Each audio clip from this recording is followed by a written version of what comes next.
नमस्कार प्रिय दर्शकों, आप देख रहे हैं ज्योतिष मंत्रा। प्रिय दर्शकों, 30 अप्रैल 2026 गुरुवार के दिन मां भगवती छिन्नमस्ता की जयंती का महापर्व आ रहा है। गुरुवार के दिन छिन्नमस्ता जयंती का होना अपने आप में ही श्रेष्ठ है, क्योंकि इनकी साधना के लिए गुरुवार का दिन अत्यंत महत्वपूर्ण है, विशिष्ट है। और इस बार मां भगवती की जयंती ही गुरुवार को आ रही है। इस विशिष्ट समय में मैं आप लोगों को 5 मां भगवती छिन्नमस्ता के वो विशिष्ट मंत्र देने जा रहा हूं। यदि इनमें से किसी एक को भी आप करते हैं तो जीवन में धन संपत्ति वैभव के साथ साथ शत्रुओं का विनाश निश्चित है। इसके साथ ही मां भगवती छिन्नमस्ता मुख्य रूप से कुंडली जागरण के लिए जानी जाती है, स्वयं के आत्म साक्षात्कार के लिए है कि हम उस ईश्वर से जुड़ सके। स्वयं के त्याग की भावना का ये प्रतीक मानी जाती है। भगवती छिन्नमस्ता 10 महाविद्याओं में अत्यंत महत्वपूर्ण स्थान रखती है। वैसे तो प्रत्येक महाविद्या अपने आप में विशिष्ट है, महत्वपूर्ण है, परंतु छिन्नमस्ता उसमें इसलिए महत्वपूर्ण है क्योंकि वो ईश्वर से साक्षात्कार के लिए, स्वयं को जानने के लिए, आत्म साक्षात्कार के लिए हमारी कुंडली को जागृत करती है और साथ ही साथ समस्त चिंता परेशानियों का शमन करते हुए धन संपत्ति वैभव से परिपूर्ण कर देती है। तो इस छिन्नमस्ता जयंती के अवसर पर इस समय को व्यर्थ मत जाने देना, इस समय का पूर्ण लाभ लेना और मां भगवती के शरणागत होकर के किसी एक मंत्र का जप अवश्य ही करना। अब कैसे जप करना है, कितना जप करना है, किस सामग्री के साथ करना है, किस समय और किस माला से करना है, आसन वस्त्र क्या होंगे, भोग सामग्री क्या होगी, यही सब चर्चा आज के इस वीडियो में है। प्रिय दर्शकों, प्रथम याद दिला दूं, सभी कुछ वीडियो में लिखित रूप में दिया जाता है, इसलिए आप लिखित रूप को भी एक बार अवश्य देख लीजिए यदि कुछ आपको समझ में नहीं आ रहा है, क्योंकि अनेक बार प्रश्न आ जाता है कि भोग सामग्री क्या है वो नहीं बताई है, कौन सा मंत्र करना है ये भी नहीं बताया है, जबकि वीडियो में लिखित में भी दिया जाता है, बोल करके भी बता देता हूं। संभवतः कुछ चीजें यदि बताते समय रह जाती हैं तो लिखित रूप में दे दी जाती है, इसलिए लिखित रूप को एक बार अवश्य देख लीजिए और वीडियो को पूरा देखा कीजिए, तभी प्रश्न किया कीजिए। चलिए जानते हैं किस प्रकार इस साधना को संपन्न करना है, किस प्रकार इस विशेष समय का लाभ लिया जा सकता है, कैसे शीघ्र मंत्रों से लाभ प्राप्त कर सकते हैं और प्रयोग विधि, मंत्र जब कर ले तो प्रयोग उस मंत्र का कैसे करना है। सबसे पहले हमेशा की तरह बात कर लेते हैं साधना प्रयोग के लिए प्रयोग की जाने वाली सामग्री की। सभी सामग्री आपकी स्क्रीन पर लिखित रूप में दे दी गई है। सामान्य पूजन सामग्री, जिसमें अक्षत पुष्प धूप दीप नैवेद्य फल फूल मिष्ठान जो भी संभव हो, ऐसी व्यवस्था बन जाए वो ले लीजिएगा। मुख्य रूप से बात करें वस्त्र आसन और भोग सामग्री की, तो भोग के रूप में किसी भी प्रकार का मिष्ठान आप प्रयोग कर सकते हैं। यंत्र मैं अक्सर बोलता हूं देवता का साक्षात स्वरूप होता है। जब भी कोई साधना करे उस देवी देवता के निमित्त यंत्र प्राण प्रतिष्ठित अवश्य ही रखें, इससे आपकी साधना शीघ्र फलीभूत होगी, साधना को बल मिलेगा। तो मां भगवती छिन्नमस्ता का प्राण प्रतिष्ठित यंत्र ले लीजिएगा। यदि प्राण प्रतिष्ठित यंत्र नहीं मिल रहा तो सामान्य मार्केट से छिन्नमस्ता यंत्र ले आइए और प्राण प्रतिष्ठा विधि साबर मंत्रों के द्वारा यंत्र माला आदि की कैसे की जाए वो विधान में दे चुका हूं। उन मंत्रों के द्वारा बिना मंत्र सिद्ध किए ही आप उन मंत्रों से माला, यंत्र, तावीज और रत्नों को प्राण प्रतिष्ठित चैतन्य कर सकते हैं, जागृत कर सकते हैं। उस वीडियो का लिंक आपको डिस्क्रिप्शन में दे दिया जाएगा। आसन या वस्त्र की बात करें तो काले या पीले दोनों में से किसी भी प्रकार के वस्त्र आसन प्रयोग कर सकते हैं। माला काले हकीक की हो, पीले हकीक की हो अथवा रुद्राक्ष की माला, जो भी माला लें प्राण प्रतिष्ठित ही ले, अथवा साबर मंत्रों के द्वारा माला, यंत्र इत्यादि को प्राण प्रतिष्ठित पहले ही कर लीजिएगा, उसके बाद साधना में रत होइएगा। सामग्री के बाद बात करते हैं कब और किस समय इस साधना को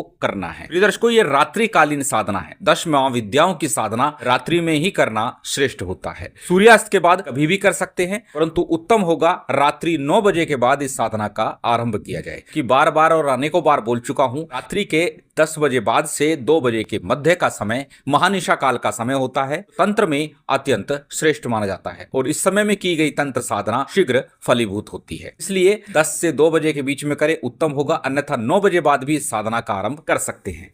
गुरुवार का दिन हो अत्यंत श्रेष्ठ, इस समय जयंती के समय कर रहे हैं तो गुरुवार है ही, अन्यथा अन्य दिनों में यदि आप आरंभ करते हैं तो गुरुवार के दिन से ही आरंभ करें उत्तम होगा। अब जानते हैं किस प्रकार इस साधना का आरंभ करना। प्रिय दर्शकों, यदि आप साधना को धन प्राप्ति हेतु या फिर कार्य में उन्नति हेतु करना चाहते हैं तो उत्तर दिशा का चयन कीजिएगा। यदि बीमारी से, शत्रु से परेशान है, समस्याएं आए दिन चलती रहती है, फिर दक्षिण दिशा का चयन कीजिएगा। अब वो आप पर निर्भर है, आप किस प्रकार से साधना को संपन्न करते हैं। यदि कुंडली जागरण हेतु साधना कर रहे हैं तो भी आपको उत्तर दिशा का ही चयन करना है। अपने घर में जिस भी दिशा में मुख करके, जिस कामना के अनुसार आप साधना कर रहे हैं, उस दिशा में मुख करके बैठ जाइए। अपने सामने चौकी पट्टे पर पीले अथवा काले रंग का वस्त्र बिछा लीजिए। अक्षत को हल्दी से रंग लीजिए। उसके ऊपर यंत्र और चित्र स्थापित कर दीजिए। साथ ही साथ एक तांबे का या पीतल का लोटा अक्षत से भर के रखिएगा। उसके ऊपर एक सुपारी रखिएगा, एक हल्दी की गांठ रखिएगा, लौंग इलायची का जोड़ा रखिएगा और फिर 1 रुपया अथवा 5 रुपए का एक सिक्का रख दीजिएगा। ये सभी सामग्री जो लोटे में आपने रखी है वो माँ भगवती शक्ति के दाहिने अर्थात सीधे हाथ की तरफ और अपने उल्टे हाथ की तरफ आपको चौकी पट्टे के ऊपर ही स्थापित कर देनी है। सबसे पहले अब क्या करना है, दाहिने हाथ में जल लीजिए, अपने ऊपर और सामग्री के ऊपर जल छिड़क लीजिए। तत्पश्चात दीपक प्रज्वलित कर लीजिए। दीपक सरसों के तेल का हो, तिल के तेल का हो अथवा घी का हो। गाय का घी सर्वोत्तम है, अन्यथा जो भी व्यवस्था आपकी है वो दीप प्रज्वलित कर लीजिएगा। दीपक लंबी बत्ती का हो, अत्यंत श्रेष्ठ। दीप प्रज्वलित करने के बाद दाहिने हाथ में अक्षत, पुष्प, जल इत्यादि ले लीजिए। अपना नाम बोलिए, गोत्र बोलिए, उस दिन का तिथिवार नक्षत्र बोलिए और फिर अपनी कामना, मनोकामना, अपना कार्य बोलिए। किस कामना से, किस कार्य के लिए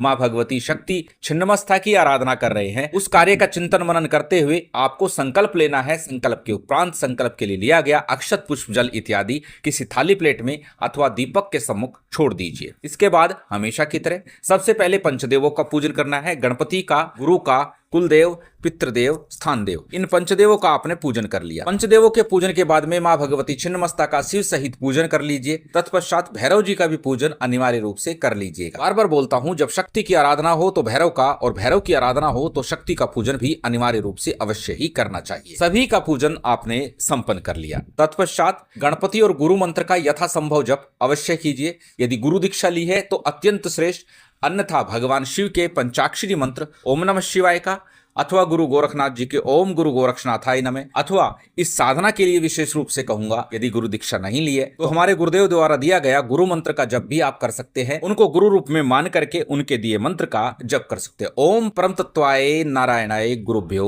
नमः, ये गुरु मंत्र है, हमारे गुरु द्वारा दिया गया। इस मंत्र का जप भी गुरु मंत्र के रूप किया जा सकता है। बात यदि करें गणपति मंत्र की, तो जो मंत्र आप सहज सरल रूप से बोल सके उस गणपति मंत्र का जप कर लीजिए। ओम गणेशाय नमः, ओम गंग गणपति नमः, जैसे भी आपसे बन सके उस गणपति मंत्र का जप कीजिएगा। प्रिय दर्शकों, बार बार बोलता हूं, पूजन विधान गुरु गणेश का मंत्र किस लिए, ताकि हमारी साधना को बल मिले, विघ्नों का नाश हो और हमारी साधना निर्विघ्न संपन्न हो जाए। सामान्य पूजन विधान गणपति गुरु मंत्र का जप आपने कर लिया। उसके बाद आज के जो मूल मंत्र है उनमें से कोई एक मंत्र पहले अच्छे से कंठस्थ कर लीजिएगा, फिर उसके बाद मंत्र का जप कीजिएगा। सभी मंत्र बारी बारी से मैं स्क्रीन पर दे रहा हूं, इनमें से कोई एक मंत्र अच्छे से कंठस्थ कीजिए, उसके बाद मंत्र का जप कीजिए। जो भी मंत्र जप रहे हैं उसके नीचे मंत्र की संख्या लिखी हुई है कि इस मंत्र का जप कितना किया जाए, किस प्रकार इसका फल मिलेगा, साथ ही किस मंत्र का प्रयोग किस कार्य के लिए किया जाए वो भी लिखित रूप में दे दिया जाएगा। इसलिए अपनी कार्य सिद्धि के अनुसार मंत्र का चयन कीजिएगा और मंत्र का जप कीजिएगा। प्रथम मंत्र आपकी स्क्रीन पर है, मां भगवती शक्ति का मूल मंत्र है, तांत्रिक मंत्र है। 10 महाविद्याओं में छिन्नमस्ता का ये तांत्रिक मंत्र अत्यंत श्रेष्ठ माना जाता है। मंत्र आपकी स्क्रीन पर है, स्क्रीनशॉट ले सकते हैं, किसी कॉपी नोटबुक में नोट कर सकते हैं। मंत्र को एक बार बोल करके बता देता हूं। ओम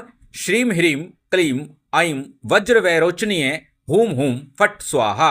एक बार पुनः सुन लीजिए। ओम श्रीम ह्रीम क्लीम ऐं वज्र वैरोचनीय होम होम फट स्वाहा। ये प्रथम मंत्र था। अब द्वितीय मंत्र को भी जान लेते हैं, वह भी आपकी स्क्रीन पर है। ओम ह्रीम छिम छिन्नमस्ते कलीम होम फट। ओम ह्रीम छिम छिन्नमस्ते कलीम होम फट। तीसरा मंत्र भी आपकी स्क्रीन पर चल रहा है, इसको भी एक बार बोल करके बता देते हैं। ये भी अत्यंत सरल है, छोटा सा मंत्र है, बोलते ही संभव है याद हो जाएगा। ओम होम फट ह्रीम फट स्वाहा। फिर से सुनिए, ओम होम फट ह्रीम फट स्वाहा। ये मां भगवती छिन्नमस्ता के 3 मूल तांत्रिक मंत्र हैं। अब जानते हैं 2 विशेष साबर मंत्रों को, वो भी आपकी स्क्रीन पर क्रमानुसार दे रहा हूं। प्रथम जो मूल रूप से धन प्राप्ति के लिए प्रयोग किया जाता है, या धन की समस्या आपके जीवन में चल रही है, आए दिन परेशान रहते हैं, तो इस मंत्र का जप करके देखिए, धन की समस्या से निश्चित रूप से निजात मिल जाएगी। मंत्र आपकी स्क्रीन पर है, एक बार बोल करके बता देता हूं। छिन्नमस्ता ने महल बनाया, धन के कारण कर्म कराया, तारा आई बैठकर बोली, यह रही दुर्गा माँ की टोली, गोरखनाथ कहे सुन छिन्नी, मैं मच्छिंद्रनाथ की भाषा बोला।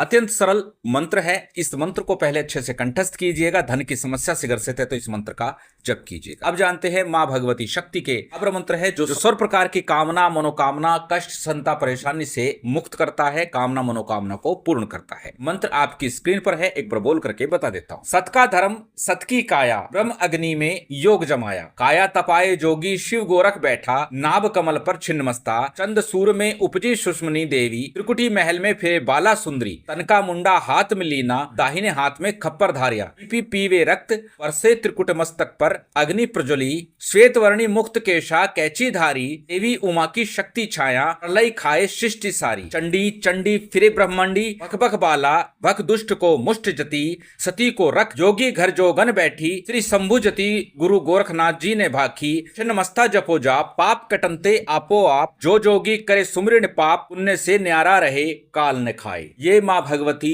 छिन्नमस्ता का शाबर मंत्र है। 2 शाबर मंत्र मैंने बताए हैं, 3 मूल तांत्रिक वैदिक मंत्र हैं, तो किसी भी एक मंत्र का जप कर लीजिए। शाबर मंत्रों का मात्र 1 माला जप ही पर्याप्त होगा। नित्य प्रति 1 माला जप करते हैं 21 दिवस तक तो हो ही नहीं सकता आपके कार्य मनोकामना की सिद्धि ना हो। बात यदि करें तांत्रिक मंत्रों की, तो तांत्रिक या वैदिक मंत्रों का कम से कम 10 सहस्त्र जप अनिवार्य माना जाता है किसी भी कामना मनोकामना कार्य की सिद्धि के लिए। और छोटे मंत्र होते हैं तांत्रिक वैदिक मंत्र, तो 10 सहस्त्र की संख्या बहुत अधिक नहीं होती। प्रयोग विधि भी लिखित रूप में दे दी गई है, इसलिए आप अपनी कामना मनोकामना के आधार पर प्रयोग कर लीजिएगा। मंत्रों का जप अवश्य कीजिएगा, इस दिन को व्यर्थ ना जाने दीजिएगा। माँ भगवती की विशेष कृपा आपको अवश्य प्राप्त होगी। यदि साधक है तो एक बार जीवन में साधना को अवश्य कीजिएगा। शिव शक्ति की विशेष कृपा आप सभी को प्राप्त हो, यही कामना है। उम्मीद करता हूं आज की ये जानकारी, ये वीडियो आपको अच्छी लगी होगी। यदि अच्छी लगी हो तो कृपया लाइक कीजिएगा, शेयर कीजिएगा। यदि चैनल पर नए हैं तो सब्सक्राइब कर बेल आइकन बटन दबा दीजिएगा। जय माता दी, जय श्री राम।